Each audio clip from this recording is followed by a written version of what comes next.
Next, one of mine, a setting. This is a third semester, grade 1.5. This is called Deck the Halls with Drums and Voices. Okay? All right? And you get the idea. There's a whole ton of percussion in here. Let's just improv. Anybody who has so inclined, you got some rest, find a stand or something and play on it. Here we go, please. We do this kind of thing with percussion, feature and percussion section, big percussion feature in the center, and then we do the whole tune intact. And what happens is we ask the audience to join in, and you get fragments of Deck the Halls, but after the big percussion feature, then the whole audience joins in. It's a big sing-along. So we're decking the halls with drums and voices. Here we go, please. And breath 2, ready?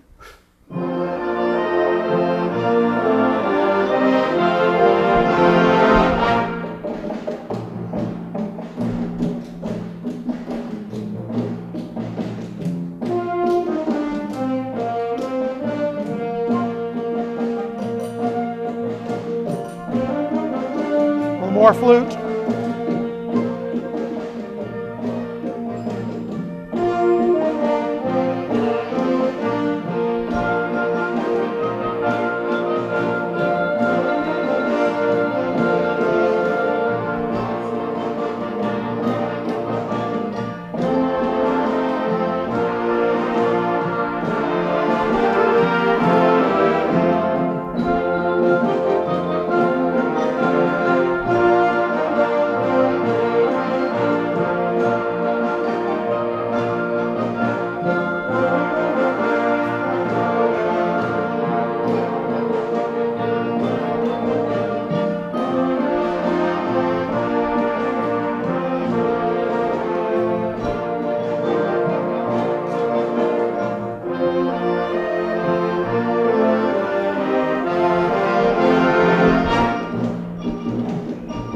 It's a big street party. We'll do all kinds of vocals, and you invite the audience to sing along. It's a big, giant carnival kind of street party. 1, 2, 50. La la la la la la la la. There's a season 2. There we go. You got the idea. It's all done in fragments, but then when we get down to the end, it's all, the audience can sing along very clearly, yet we're still kind of in the same style.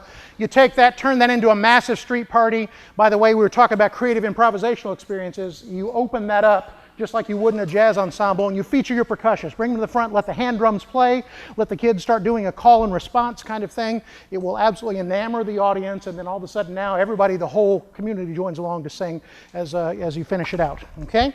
Next, one of Rob Grice's. We're in the Command series. This is a grade 2.5, but now we're in that third year of band, okay? Kind of interesting thing called Ghost in the Attic. I like this one very much, okay? This one actually is rather engaging. There's not too much Halloween music, and those kids that aren't in marching band, this is a very timely piece to play, much less being kind of a fantasy thing to play in the spring. Here is Ghost in the Attic, please. And...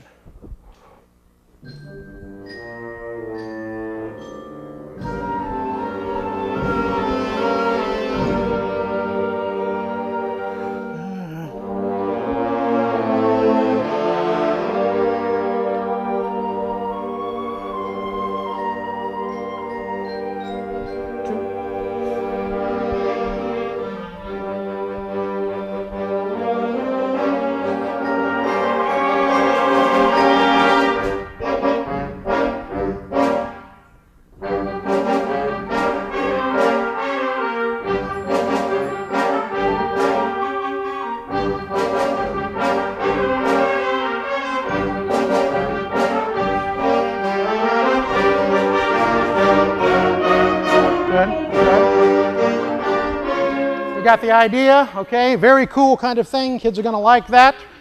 Same basic grade level. This is a piece just come to really know. I've met the gentleman several times over the past few years. Consummate middle school band director out of Lafayette, Indiana. His name's Matt Conaway. Really fine teacher and fine writer. This is a thing called Snakebite. I've used this, by the way, on middle school honor bands. They love it.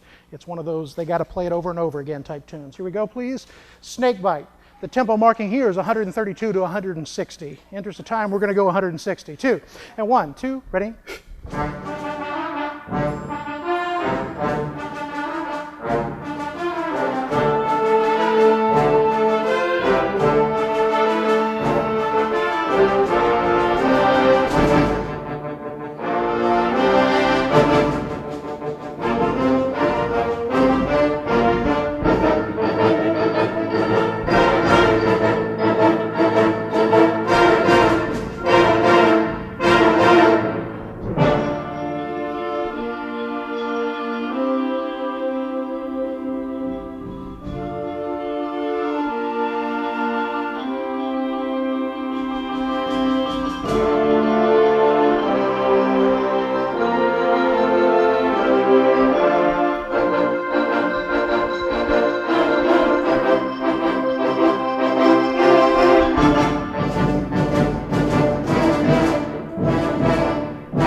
Good.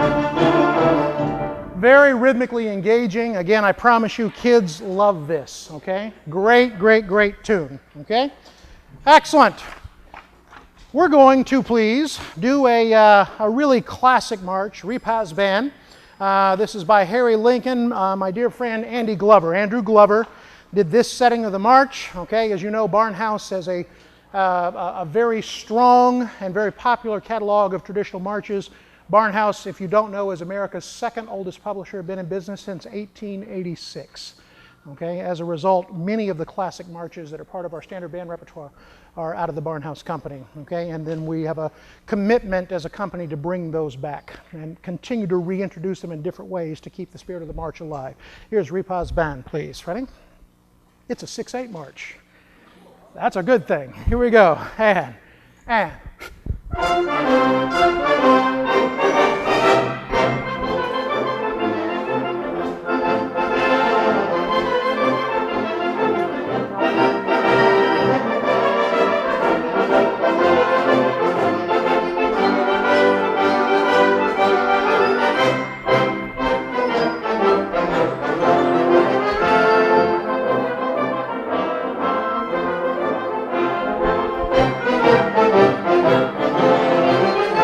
Second ending, second ending, second ending.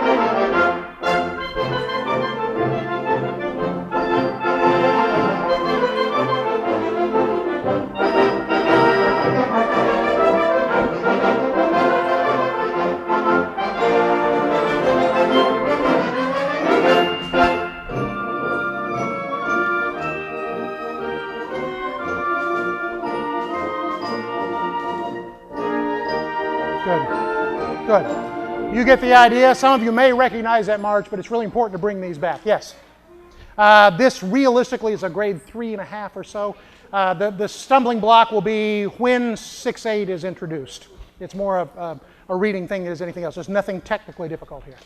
Okay? All right. Next, other end of the spectrum. This is one of mine. It's a movement from my third symphony for the concert band. This is I wrote a piece called Don Quixote. Premiered it in Spain 2 summers ago. It went into print this last year. This is one movement from it, the one that's very easy to read. Okay, it's a little bit larger work in scope, but this one works well in this kind of setting. It's the second movement.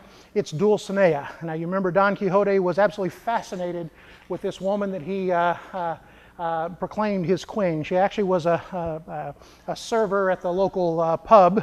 All right, and looked, and I suspect in real life she did not maybe look like was in his mind, but she was rather fetching in his mind. Okay, and so you get the idea. There is a English horn solo in here. However, it's cued in the alto sax across the board. Who's covering that? Okay, all right. Here we go, please. And by the way, this is grade 5 into grade 6. Okay, this movement is a grade 5. The total symphony, there's some grade 6 in there. Here we go, please. And flute solo. Up, here we go. Got to have the altos, please. There's a first alto and a second alto. Okay, tenor. Excuse me, I got the tenor. Who's covering the tenor? Here we go. And ready?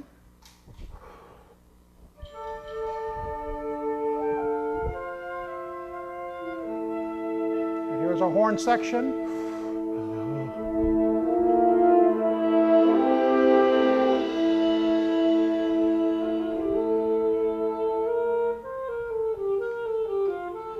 Bassoon solo.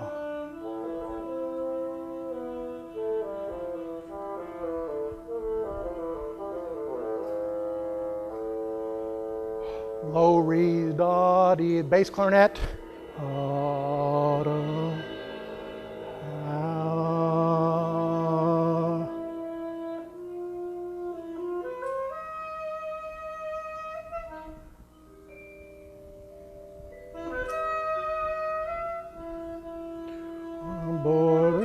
Here we go into the 5, a fractured bolero 1. Now there's a double bass part and piano. Boom, boo dum, be dum, boo dum. Yeah.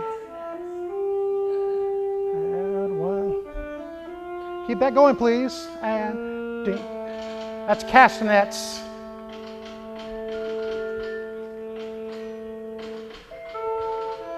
All right, you got the basic idea. There's a little ensemble between vibe. It's a duet between vibe, an English horn or sax, castanets, and a double bass, okay, or piano there. Let's pick it up, please. Everybody at 34. Everybody at 34, please. Now the full band comes in on what we just played with the small group. 34, 2, ready? And...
horn.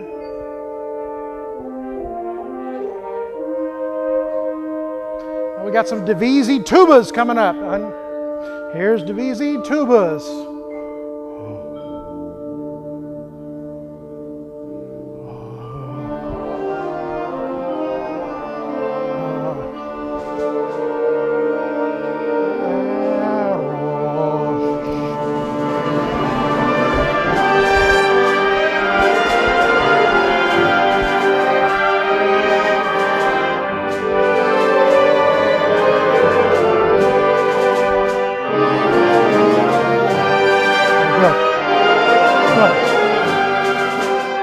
That gives you a little taste. This is, even though it was written by an American guy, it was a commission. I wrote it on Spanish soil. I fought the windmills. The person who owns, the family who owns the old mission now and owns where Dulcinea was employed is a double bass player in the community band, okay? And so they brought me to Spain. I lived there for 2 months and wrote this. I fought the windmills, rode the same roads, the same trails, okay? Did the whole La Mancha thing, which was really kind of interesting. In a reading band session setting, this is really the only movement that is readable. It's for those of you, if you ever played, anybody played my Divine Comedies, anybody played the Divine Comedy, okay? If you're familiar with that piece, this is of that setting. It's a larger work in scope, okay? Don Quixote, all right?